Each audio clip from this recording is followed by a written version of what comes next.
Hello everyone, welcome to BikeWale. I'm Prateek, and in this video we are going to talk about 6 motorcycles that we are eagerly waiting to be launched in India this year. Now, just for clarification, there will be a lot more motorcycles and scooters that will be launched in India this year as well as early 2024. But we are just sticking to top 6 motorcycles because these bikes belong to segments that are highly aspirational. They are premium in the entry level space, and these bikes offer a great combination of performance, styling and features. Right now, before we proceed with this video, please like and share this video and don't forget to subscribe to BikeWale. So the first bike we are really looking forward to is from a very famous alliance between Bajaj and Triumph that was forged almost 3 to 4 years ago. Now, the product is finally ready and it will have its global unveil on 27th of June, which is basically in just a few days.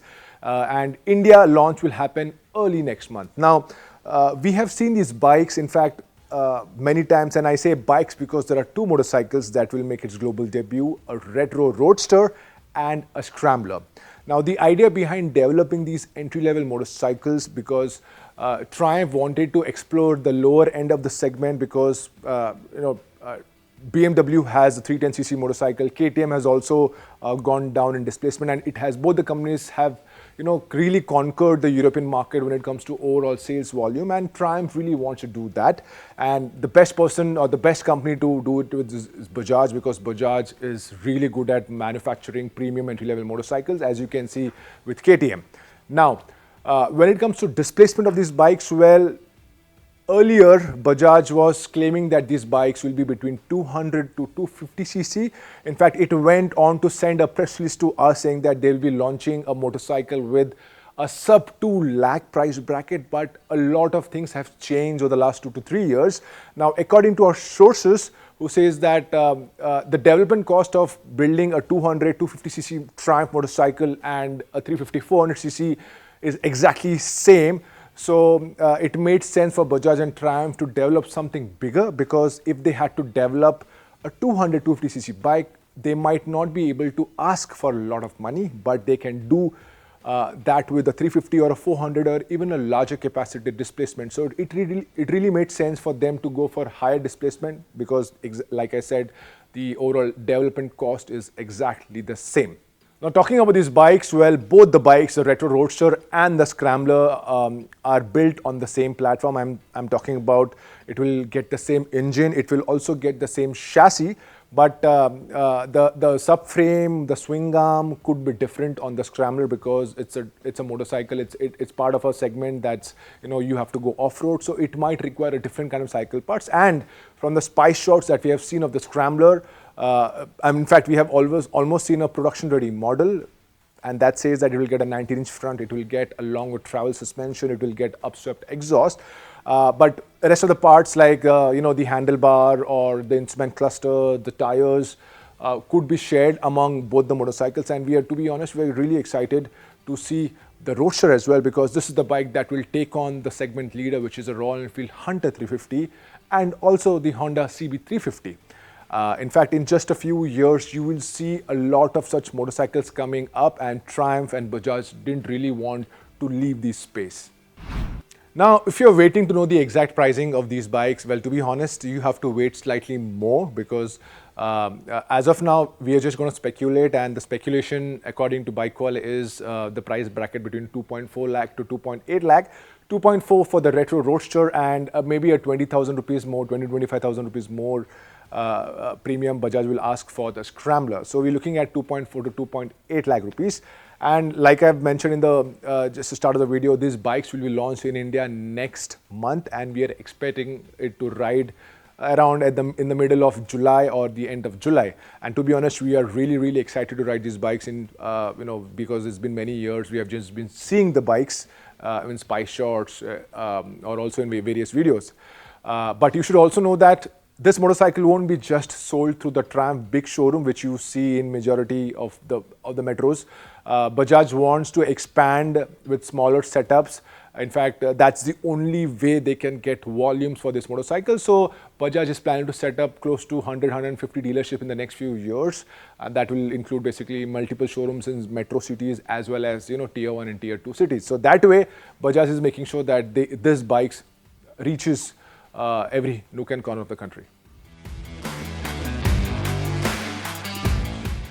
So the second motorcycle we are really looking forward to is the Harley Davidson X440. Now, some of the pictures of the bikes were revealed just a few weeks ago by Hero MotoCorp, and we really got excited about it because we kept on talking about the bike the entire day in the office. And and if you're one of those who also believe in asking this question, all the time, exhaust sound kaisa hai? Well, just to let you know, the company I think just 2 days ago released an official video of the motorcycle which showcased the exhaust sound of the bike. And if you have not seen it, well, this is how it sounds. So now that you have heard this motorcycle, what do you think? Does it sound like the Hunter 350 or the CB350? Well, we believe it does because it has a lot of bass in it. It sounds like a proper thumper. And just to clear it out, this motorcycle has not been developed by Harley Davidson. Hero MotoCorp claims that it's a fully in-house developed motorcycle when it comes to design, when it comes to styling or feature selection. Everything has been done by Hero MotoCorp. And even this engine, this brand new 440cc single-cylinder air-cooled engine has been developed by Hero. Sadly, we don't have a lot of spec details right now because the bike is yet to be fully unveiled to the world. But we can expect this motorcycle to have around 30 bhp of peak power and around 35 Newton meters of peak torque and with about a 6-speed gearbox. In terms of overall riding dynamics, in terms of overall performance, expect this motorcycle, see it's a cruiser. So it has to have really good lower and mid-range because overtaking has to be easier on the highways as well in the city. And just like, so basically it may behave like the Hunter 350 or the CB350, but you should know that the top end might be a little boring, but that's okay. Cruiser is not supposed to be really, you're not supposed to really rev it hard throughout the time, throughout your ride.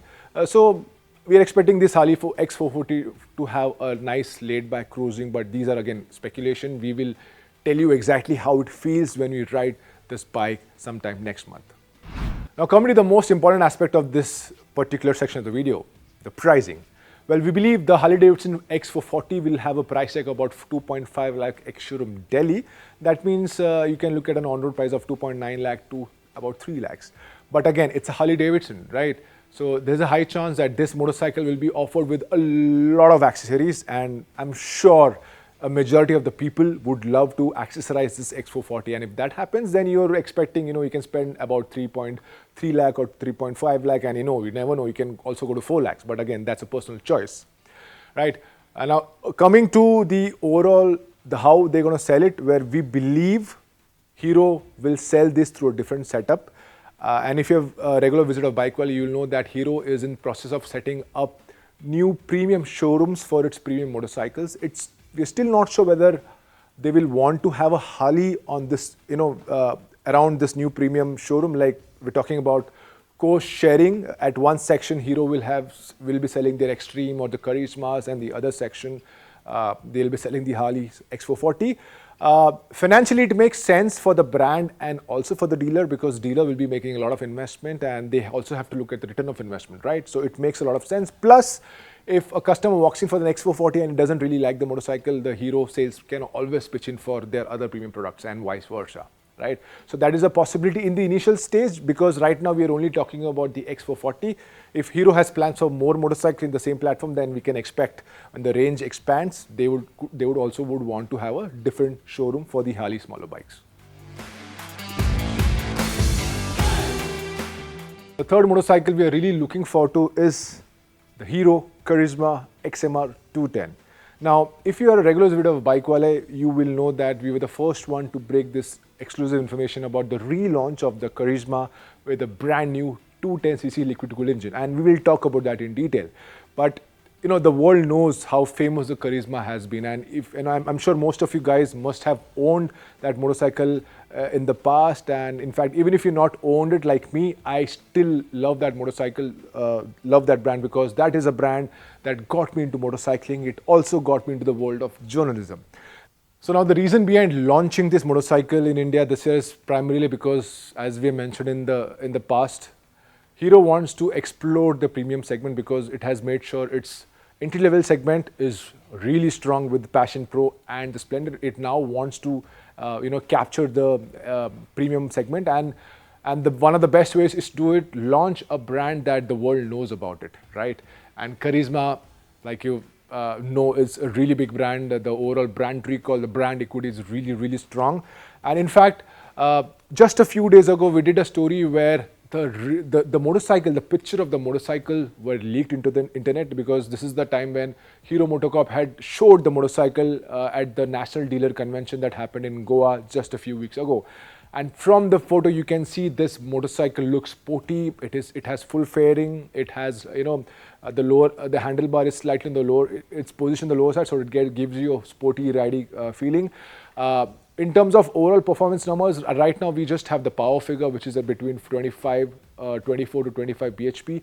It will get a 6-speed gearbox, and according to our sources, Hero MotoCorp really wants to do well in this segment. So we're expecting class-leading warranty. We're expecting class-leading pricing. At the same time, Hero MotoCorp is planning to launch this motorcycle not just in India, but also wants to export into certain developed and developing markets. And we are really, really looking forward to riding this bike in person. And this will happen in just a few days. And just to give you an idea, it will be in the first week of September. Coming to one of the most important aspects of the Karizma XMR 210, the pricing. Well, we believe the expected price for this bike is between 1.6 to 1.7 lakh rupees ex-showroom, which is about 20,000 rupees cheaper than the Suzuki Gixxer SF250. Now, coming to the availability and the launch timeline, the bike will be launched just before the festive season begins in the month of around September. And this bike will be sold through Hero's new premium dealerships alongside the Extreme 160 4V R, which was launched just a few days ago.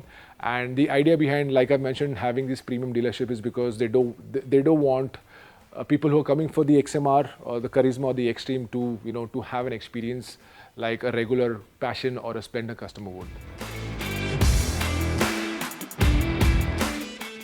The fourth motorcycle we're going to talk about is the Royal Enfield Himalayan 450. Now, this motorcycle brand, the Himalayan, has helped a lot of us explore the vast terrains of India and also around India since I think 2017, when it was first launched in the carbureted version. Now, the first generation of the motorcycle, which is the Himalayan 411, which is still on sale right now, is known for its excellent comfort. It's known for its versatility, and it is also known to be extremely aspirational because it belongs to Royal Enfield. But it had a lot of limitations, and the highway touring speed was one of them, because I have ridden this Himalayan 411 for many road trips, and I was comfortable only about 90-95 km per hour. Pushing the bike to 100 was still a lot of stretch, which the bike really didn't want to. Royal Enfield wants to address all of this issue with the new Himalayan 450, and they are planning to do that by having a brand new engine, liquid cooled engine, which is a first for Royal Enfield. Now, this motorcycle, this engine is expected to have about 40 bhp of peak power and 45 Newton meters of peak torque, and it will also have a 6-speed gearbox. Now, if you look at the overall performance figure, it is clear that this motorcycle is expected to work well in the city, on the highway, and also in off-road conditions. So from the hundreds of spy shots that we have seen over the last few months, it's clear that Royal Enfield is planning to carry two things from the current generation of Himalayan: the name and some of the styling. Now, 450 is a brand new motorcycle. It has been developed from the ground up, but it still has to carry some of the design essence from the current generation, right? So if you look at the overall design language, especially near the fuel tank section and near those frame that connects the fuel tank to the instrument cluster, well, that has been carried forward from the 411. But most of the things that you see on the 450 are brand new, are modern. It gets all LED lights, it gets a full digital instrument cluster, and it has a very specially integrated tail light on the turn indicators. Royal Enfield loves to offer its motorcycles with a lot of accessories and also offer a lot of accessories for the motorcyclists, right? And from the spy shots we have seen over the last few months, it's clear that the 450 Himalayan will also get a lot of luggage options in the form of panniers and hard top cases, and also maybe soft bags. It will also get, longer windscreen, different, the touring seat and couple of more things. So with that, this bike becomes far more aspirational, because when you really want to, especially ADV riders, they want to travel, they want to explore the country with all of their luggage, and this will help them do that. Now, if you're one of those who want to know this bike in detail, when I say in detail, the engine and the specs and the features, well, we have done a special video on it, and the link for that video is right here. The fifth bike that we're going to talk about in this video is the next generation KTM 390 Duke. Now, KTM is celebrating 30 years of Duke this year, and that is why they plan to unveil this next generation 390 Duke at EICMA 2023, followed by an early 2024 launch in Indian market. And we have seen multiple photos of this bike. In fact, this bike has been fully revealed somewhere in Europe while it's being tested. And from those pictures, it's clear that the new 390 Duke, the design language, it does resemble the current generation, but the overall body proportion is slightly gone bigger. The styling cues are far more angrier. It looks far more sportier. And, it's something that, a lot of Indians would love it, because the 390 Duke is always about, looking different, looking aspirational, and the next generation 390 Duke addresses exactly that. Let's talk about the engine a bit. Now, from the spy shots, it's clear that the next generation 390 Duke gets a brand new engine casing, it gets brand new crankcase cover. And if you look closely, it says KTM 390 Duke. The badging is already present. But we believe there's a high chance that the overall displacement of the motorcycle might have been increased to 399cc because of the stricter emission norms, and the brands have to increase the displacement if they want to offer the exact same performance. And this has been seen in multiple motorcycles, the 790, the 890, even for other brands. So we believe this motorcycle can be a 399cc single cylinder liquid cooled motor, but the power figure we're expecting it to be around 43-44 bhp. Now, you should know that while the styling, the overall styling resembles the 390 Duke, but underneath it, the frame, the chassis, the subframe, the swing arm, the suspension, the rest of the cycle parts, it's all brand new. Everything has been developed from scratch, because, the 390 Duke, the current generation is almost 8 to 9 years old, and the next generation Duke had to do something radical. The next generation Duke had to be really different, and that's why you see most of the cycle parts are all brand new. So just like the current generation of 390 Duke, the next generation 390 Duke will also be manufactured by Bajaj at their Chakan plant in Pune. This is where they they manufacture all the bikes, including the 125 and the 250, where they manufacture it, sell it in India, and also export it worldwide. Now, if you want to know this bike in detail, we have done a different detailed video on it, and the link to that video is in the description section below. Sixth and the final motorcycle that we're going to talk about in this video is the TVS Apache RTR 310. Now, this bike will be launched very soon, and to give you an idea, this is like a street fighter version, a naked version of the Apache RR 310 that is already on sale. So because of being a street fighter, you're looking at a slightly more comfortable seating triangle. The handlebar will be slightly more on the higher side. The foot pegs might be positioned slightly on the center set. So basically, you're looking at a comfortable version of the Apache RR 310. Now, underneath the frame, the chassis, the swing arm will be exactly the same, the RR 310. What changes is the styling, and like I mentioned, the overall seating triangle. But we are expecting this motorcycle to have really good, design, the front end design, because TVS focuses a lot on overall styling of the motorcycle, like you've seen in the TVS Raider and also on the Apache 200 4V. So overall, the RTR 310 is expected to be a really good looking motorcycle, something that offers good performance and lots of features, and we have been told that it is expected to come with a lot of first in class features, and we'll get to know when we see the bike in person, and we're expecting that to happen very, very soon. In terms of pricing, we're expecting the RTR 310 to be positioned below the RR 310. So we're looking at a price between 2.5 to 2.6 lakh rupees ex-showroom Delhi. RR 310 is at 2.7 lakh, whereas the BMW G310R, the same bike which shared the same platform, is at 2.85 lakh. Now, with this price, we believe the RTR 310 will do decent sales, but it will be interesting to see whether TVS will offer the BTO versions or the BTO customization with the RTR 310, because if that happens, this bike, the RTR 310, will become far more aspirational, because it will become far more desirable, because the BTO version of the RR 310, it makes the motorcycle look racy, sportier, and it makes it look really, really cool. So that's all we have for you right now. Thank you so much for watching, and if you really like this video, please like and share this video. And if you have any questions related to the bikes we spoke about it in this video, or any of the motorcycles, please let us know through the comments section, and we will make sure we reply to all of your comments.